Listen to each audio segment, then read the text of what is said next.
Hi friends, ఇవాల్టి మన video వచ్చేసి చాలా యూస్ఫుల్ అన్నమాట. ప్రతి ఉమెన్ కి కూడా ఉపయోగపడుతుంది. వర్కింగ్ ఉమెన్స్ కానీ హౌస్ వైఫ్స్ కానీ ప్రతి ఒక్కరు కూడా మార్నింగ్ హడావిడి లేకుండా ఈజీగా అయితే చేసేసుకోవచ్చు. ఇలా ముందుగా ప్రిపేర్ చేసుకుంటే టైం కూడా మీకు చాలా సేవ్ అవుతుంది. ఇంకా లేట్ చేయకుండా స్టార్ట్ చేసేద్దాం. నోట్ చేసుకోండి. ఫస్ట్ వచ్చేసి మీరు సరుకులు తెచ్చుకున్నప్పుడు బెల్లం అయితే తెచ్చుకుంటారు కదా ఖచ్చితంగా. ఇలా బెల్లాన్ని అయితే మీరు తెచ్చుకున్నప్పుడే తురుముకుని ఒక డబ్బాలో అయితే స్టోర్ చేసుకుని పెట్టుకున్నారంటే మార్నింగ్ బ్రేక్ఫాస్ట్లో ఎప్పుడైనా రాగి జావ కానీ ఇలాంటివి చిన్న చిన్నగా చేయాలన్నా, ఎప్పుడైనా స్వీట్ చేసుకోవాలన్నా కూడా హడావిడి లేకుండా అయితే ఇలా అప్పటికప్పుడు మనం తీసుకుని అయితే వేసేసుకోవచ్చు. సో ఇలా చేసి చూడండి, చాలా ఈజీగా అనిపిస్తుంది మనకి. పెద్ద పెద్ద స్వీట్స్ ఏమైనా చేయాలన్నప్పుడు కూడా ఈ బెల్లం తురిమేది అయితే పెద్ద ప్రాసెస్ లా ఉంటుంది కదా, కానీ ముందుగానే ఇలా తురిమి పెట్టుకోవడం వల్ల మీ వర్క్ అయితే చాలా ఈజీగా అయిపోతుంది. ఇంకా నెక్స్ట్ వచ్చేసి అందరి ఇళ్లలో కూడా ఇలా తాలింపులు బాక్సులు కానీ ఇలాంటివి అయితే ఉంటాయి కదా. సో మీరు ఒకటి ఒకటి చూసుకుని అప్పుడు తాలింపులో వేసుకోవడం కంటే కూడా ముందుగానే ఒక చిన్న సీసాలో అయితే మీరు అన్నీ కలిపి ఒక దాంట్లో వేసేసుకోండి. అంటే జీలకర్ర, ఆవాలు, పచ్చిశనగపప్పు అండ్ ఎండుమిర్చి కూడా మీకు కావాలితే వేసుకోండి. అండ్ సాయి మినపప్పు కూడా యాడ్ చేసుకోండి. వీటిని అయితే మంచిగా మిక్స్ చేసేసుకుని ఇలా రెడీగా పెట్టుకుంటే మీరు అప్పటికప్పుడు తాలింపు వేసేటప్పుడు ఒకటి ఒకటి వేసుకుంటూ ఉంటే ముందు వేసినవి అయితే మాడిపోతాయి కదా, అలాంటి ప్రాబ్లం లేకుండా యూజ్ అవుతుంది. ఇలా ఒకసారి మీరు తాలింపులన్నీ ఒక డబ్బాలో వేసుకోవడం వల్ల. నెక్స్ట్ వచ్చేసి ఎండుమిర్చి అనమాట. వీటిని కూడా మనం తెచ్చుకున్నప్పుడే వాటి తొడాలన్నీ కూడా తీసేసి మంచిగా ఉన్నాయి అయితే ఒక డబ్బాలో స్టోర్ చేసేసుకోండి. ఇలా చేయడం వల్ల కూడా మనకి చాలా టైం సేవ్ అవుతుంది. అంటే తాలింపులో 1-2 వేసుకున్నప్పుడు అంతగా ఏమనిపించదు, కానీ ఏమైనా చట్నీస్ కానీ అలాంటివి చేసుకోవాలన్నప్పుడు అది కూడా పెద్ద ప్రాసెసే కదా ఇవన్నీ తీసుకోవడం. సో ఇలా ముందుగానే మనం తీసుకుని ఒక డబ్బాలో స్టోర్ చేసుకుని వీటిలోనే చిన్న చిన్న ముక్కలు అయిపోయినాయి కానీ అలా ఏమన్నా ఉన్నాయి మాత్రం డైలీ మీరు యూజ్ చేసే డబ్బాలో వేసేసుకోండి, లేదంటే తాలింపుల్లో వేసేసుకోండి. ఇది కూడా మనం ప్లాన్గా ఇలా ముందుగా పెట్టుకోవడం వల్ల చాలా టైం అయితే సేవ్ అవుతుంది. తర్వాత వచ్చేసి చింతపండు అనమాట. ప్రతి ఇళ్లలో కూడా మనకు వాడుతూనే ఉంటాము, కానీ ఎక్కువ శాతం మనం తడి చేతులు పెట్టడం వల్లనో లేకపోతే ఎక్కువ రోజులు స్టోర్ ఉండడం వల్లనో ఇది పురుగు పట్టడం కానీ అలా ఉంటుంది. అండ్ ఇంకోటి ఏంటంటే మనం అప్పటికప్పుడు నానబెట్టి కొంచెం టైం తీసుకుని అదంతా చేసే పని లేకుండా ఇలా చేసి పెట్టుకోండి. మీకైతే చాలా సింపుల్ అయిపోతుంది. ఫస్ట్ అయితే చింతపండునైతే కొంచెం విడివిడిగా విడదీసేసి అందులో హాట్ వాటర్ వేసి అయితే ఒక అరగంట అయితే నానబెట్టేసేయండి. ఆ తర్వాత ఒక అడుగు మందంగా ఉన్న గిన్నెనైతే తీసుకుని అందులో ఇలాంటి వడగిన్నె కానీ మీ దగ్గర ఏది ఉంటే అది చిల్లుల గిన్నె తీసుకుని అందులో అయితే ఈ చింతపండుని బాగా మెదిపేయాలన్నమాట. మనం చేత్తో కలిపితేనే ఇంకా ఈజీ అవుతుంది. ఇలా మెత్తగా అయితే కలిపేసుకుని ఇలా బెజ్జాల గిన్నెలో వేసేసి మనం గుజ్జునైతే సపరేట్ చేయాలన్నమాట. మీకు అవసరమైతే ఇంకా వాటర్ వేసి కలుపుకుంటూ అయితే గుజ్జునైతే సపరేట్ చేసేసేయండి. ఇప్పుడు మీకు ఈ మిగిలిన తొక్కునైతే మీరు చక్కగా ఇత్తడి సామాన్లు తోమడానికి అలాంటి వాటికైతే యూస్ చేసుకోవచ్చు. అండ్ కూరగాయలు వాష్ చేయడానికి కూడా యూస్ చేసుకోవచ్చు. ఇప్పుడు ఈ తీసిన గుజ్జునైతే మనం స్టవ్ మీద పెట్టేసి 1 స్పూన్ ఉప్పు వేసుకోండి, అలానే ఒక 1/2 స్పూన్ అయితే పసుపు వేసుకోండి, కొంచెం ఆయిల్ కూడా వేసుకోండి. ఇవైతే ఈ చింతపండు గుజ్జు అంతా కూడా పాడవకుండా అయితే మనకి సేఫ్గా ఉంచుతాయి. ఈ మొత్తాన్ని అయితే మీడియం ఫ్లేమ్లో ఉంచి కలుపుతూనే ఉండండి బబుల్స్ వచ్చేంత వరకు. బబుల్స్ వచ్చేటప్పుడు అయితే మీద తోలుతుంది, జాగ్రత్తగా కలుపుతూనే ఉండండి.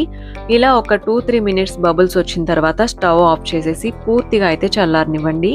చల్లారిపోయిన తర్వాత మాత్రమే ఇలాంటి సీసాలోకి అయితే సపరేట్ చేసేసి మూత పెట్టేసి ఫ్రిడ్జ్లో అయితే పెట్టేసేయండి. దీన్ని అయితే ఫ్రిడ్జ్ లో పెడితే గనక 1 మంత్ వరకు కూడా మీకు పాడవకుండా ఉంటుంది.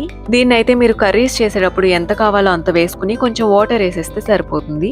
నెక్స్ట్ అయితే అల్లం వెల్లుల్లి పేస్ట్ అనమాట. ఇది చాలా మందికి తెలుసు, కానీ ఎలా స్టోర్ చేసుకోవాలో తెలీదు. మనం అల్లం వెల్లుల్లి పేస్ట్ చేసినప్పుడు ఏంటంటే ఈక్వల్ గా తీసుకోవాలి. అల్లం అండ్ వెల్లుల్లి రెండింటిని కూడా నీట్ గా మొత్తానికి పొట్టునైతే తీసేసి నీట్ గా అయితే వాష్ చేసుకోవాలన్నమాట. చాలా మంది ఏం చేస్తారంటే వెల్లుల్లి పొట్టునైతే తీయరనమాట. మంచిదే అంటారు, కానీ అది వేయడం వల్ల మనకి పీచుగా అయితే అనిపిస్తుంది. సో ఇంకా చిన్న చిన్న ముక్కలుగా కూడా కట్ చేసుకోవాలి, లేదంటే మెత్తగా పేస్ట్ లాగా అయితే అవ్వదనమాట. మధ్య మధ్యలో అల్లం ముక్కలు అయితే అలాగే ఉంటాయి. ఇంకా ఒకసారి గ్రైండ్ చేసిన తర్వాత ఇందులో కూడా కొంచెం ఉప్పు, కొంచెం పసుపు అండ్ కొద్దిగా ఆయిల్ అయితే వేసుకోండి. ఇది నేను ఇందాక కూడా చెప్పాను కదా, చింతపండులు కూడా వేసాం కదా, వీటి వల్ల అయితే త్వరగా పాడవదనమాట. దీన్ని కూడా ఒక గాజు సీసాలోకి అయితే స్టోర్ చేసుకుని ఫ్రిడ్జ్ లో అయితే పెట్టేసుకోండి. 15 days to 20 days వరకు అయితే నిల్వ ఉంటుంది. సో కొంచెం కొంచెంగా చేసుకుని పెట్టుకోండి మీకు ఫ్రీ టైం ఉన్నప్పుడు. ఇలా అల్లం వెల్లుల్లి పేస్ట్ అయితే చాలా మంది యూస్ చేస్తారు. అప్పటికప్పుడు కొంచెం కావాలన్నా సరే మనం హడావిడి లేకుండా ఇలా ఈజీగా అయితే వేసుకుని రెడీ చేసేసుకోవచ్చు. ఇంకా నెక్స్ట్ వచ్చేసి టమాటాలతో అనమాట. ఇది గనక మీరు వారానికి ఒకసారి ఇలా చేసి పెట్టుకున్నారంటే ఉదయాన్నే టిఫిన్స్ చేయాలన్నా, చట్నీస్ చేయాలన్నా, కర్రీస్ చేయాలన్నా మీకు వెంటనే చకచకా అయితే అయిపోతాయి. ఫస్ట్ అయితే మీకెన్ని కావాలితే అన్ని టమాటాలనైతే తీసుకొని నీట్‌గా వాష్ చేసేసి ఇలా అయితే ఉడకబెట్టండి. ఆ తర్వాత ఒక ప్లేట్‌లోకైతే సెపరేట్ చేసేసి పూర్తిగా అయితే చల్లారనివ్వండి. చల్లారిన తర్వాత పైన తొక్కునైతే తీసేసేయండి. ఈజీగా వచ్చేస్తుంది. ఆ తర్వాత హాఫ్‌గా కట్ చేసుకొని మిక్సీ జార్‌లో అయితే వేసేసి దీన్ని కూడా మెత్తగా అయితే గ్రైండ్ చేసేయండి. ఆ తర్వాత స్టవ్ మీద ఒక గిన్నెనైతే పెట్టేసి అందులో ఈ పేస్ట్‌నైతే వేసేసి ఇందులో కూడా మనం ఇంతకు ముందు వేసినట్టే కొంచెం ఉప్పు, కొంచెం పసుపు అండ్ కొంచెం ఆయిల్ అయితే వేసుకొని దీన్ని కూడా బబుల్స్ వచ్చేంత వరకు అయితే కలుపుతూ ఉండండి. ఇది కూడా బబుల్స్ వచ్చేటప్పుడైతే మీద పడుతుంది. జాగ్రత్తగా మిక్స్ చేసుకోండి. మరీ చిక్కబడాల్సిన అవసరం అయితే లేదు. జస్ట్ 2 మినిట్స్ బాగా బబుల్స్ వచ్చిన తర్వాత స్టవ్ ఆఫ్ చేసేసుకొని పూర్తిగా చల్లారిన తర్వాతనే ఇలా గాజు సీసాలోకైతే సెపరేట్ చేసుకొని ఫ్రిడ్జ్‌లో అయితే పెట్టుకోండి. కొంచెం వేడున్నా సరే అది బ్యాక్టీరియా ఫార్మ్ అయ్యి పాడైపోతుందనమాట. సో, మనం ఫ్రిడ్జ్‌లో ఏం పెట్టినా సరే పూర్తిగా చల్లారిన తర్వాతే మూత టైట్‌గా పెట్టేసేయండి. ఇలా గనక స్టోర్ చేసుకుంటే మనకి ఎప్పుడు కావాలితే అప్పుడు మనం కర్రీ చేసుకోవాలన్నా, బ్రేక్‌ఫాస్ట్ చేసుకోవాలన్నా సరే టమాటా ముక్కల బదులైతే ఈ పేస్ట్‌నైతే వేసేసి కొంచెం సేపు ఫ్రై చేస్తే సరిపోతుంది. ఇంకా ఇలానే మిరియాలు అండ్ యాలకులు కూడా పొడి చేసుకొని పెట్టుకోవడం వల్ల ఎప్పుడు కావాలితే అప్పుడు మనకి రెడీగా వేసుకోవడానికైతే ఉంటుందన్నమాట. వాటినైతే డైరెక్ట్ మీరు మిక్సీ పట్టేసి ఇలా చిన్న చిన్న సీసాల్లో అయితే వేసుకుంటే సరిపోతుంది. ఇంకా లాస్ట్ అండ్ ఫైనల్ వచ్చేసి మీరు మార్నింగ్ చేసే కర్రీకైతే నైటే ప్రిపేర్ చేసి పెట్టుకుంటే ఇంకా ఈజీ అయిపోతుంది. ఇంకా దొండకాయలు, బెండకాయలు అండ్ బీన్స్ ఇలాంటివైతే ముందు రోజు నైటే మీరు కట్ చేసుకొని పెట్టుకుంటే ఉదయాన్నే ఎక్కువ సేపు వాటితో పాటు కూర్చునే టైం అయితే మీకు పట్టదనమాట. ఇంకా ఇలాంటి వెజిటేబుల్స్ కట్ చేసేటప్పుడు మన చేతికి ఎన్ని పడతాయో అన్ని లైన్‌గా పెట్టేసి కట్ చేసుకుంటే ఇంకా ఈజీ అయిపోతుంది. ఇలాంటి కొన్ని పనులైతే మనం నైటే ప్రిపేర్ చేసి పెట్టుకోవడం వల్ల అయితే చాలా టైం సేవ్ అవుతుంది. నెక్స్ట్ వచ్చేసి వెల్లుల్లి పొట్టు తీయడం అనమాట. ఇలా చేస్తే చాలా ఈజీగా వచ్చేస్తుంది. ఫస్ట్ అయితే స్టవ్ మీద కళాయి పెట్టేసి బాగా కాలనివ్వండి. అది బాగా వేడైన తర్వాత ఒక 2 మినిట్స్ మాత్రమే ఈ వెల్లుల్లి రెబ్బలు వేసేసి జస్ట్ 2 మినిట్స్ వేపితే ఆ పొట్టంతా గూడా పైన ఇలా విడిపోతుందనమాట. ఇంకా తీసేటప్పుడు ఈజీగా వచ్చేస్తుంది. మనం పచ్చళ్ళు పట్టుకునేటప్పుడో, లేదంటే అల్లం వెల్లుల్లి పేస్ట్ చేస్తాం గదా! ఎక్కువగా ఒకేసారి. అలాంటప్పుడైతే కొంచెం కష్టంగా అనిపిస్తుంది గదా! ఇలా తీయడం. అలాంటప్పుడు ఇలా చేసి చూడండి. చాలా అంటే చాలా ఈజీగా చూస్తున్నారు గదా! ఎలా వచ్చేసిందో. అంత ఈజీగా అయితే వచ్చేస్తుంది. మరీ ఎక్కువైతే వేపనవసరం లేదు. జస్ట్ కళాయి బాగా వేడిగా ఉంటుంది గదా! ఇవేసిన వెంటనే పై పొట్టుకే సెగ తగిలి అప్పుడే అవి విడిపోతాయన్నమాట. ఇంక వెంటనే తీసేయొచ్చు. మనకి చల్లార్చే టైం గూడా అవసరం లేదు. వెంటనే మనం తీసేయొచ్చు పొట్టయితే. ఇంకా నెక్స్టొచ్చేసి పచ్చిమిర్చి అనమాట. మనం వీటిని డైలీ కొనం గదా! ఎప్పుడో ఒకసారి కొనుక్కొని స్టోర్ చేసుకుంటాము. కానీ సరైన విధంగా స్టోర్ చేయకపోతే వెంటనే పాడైపోతాయనమాట. అలా కాకుండా ఎక్కువ రోజులు నిలవుండాలంటే మీరు తెచ్చిన వెంటనే గూడా వీటిని సెపరేట్ చేసేయండి. అంటే కొంచెం పాడైనట్టున్నవి సెపరేట్ జేసేసి, తొడాలైతే అప్పుడే తీసేసేయండి. తీసిన తర్వాత మంచిగా టిష్యూతో మిర్చి మొత్తాన్ని చెమ్మ లేకుండా అయితే తుడుచుకోవాలి. తడి లేకుండా. ఆ తర్వాత ఏదైనా బాక్స్‌లో టిష్యూ పేపర్ వేసుకొని అడుగున, ఆ పైన ఈ మిర్చి అన్నీ వేసేసి, మళ్ళీ పైన టిష్యూ పేపర్‌తో కవర్ చేసి, టైట్‌గా క్లోజ్ చేసేయండి. మీకు 2 మంత్స్ అయినా సరే ఇలానే ఉంటుంది. ఎప్పుడైనా టిష్యూ చెమ్మగా అయిపోయిందన్నప్పుడు చేంజ్ జేసుకోండి.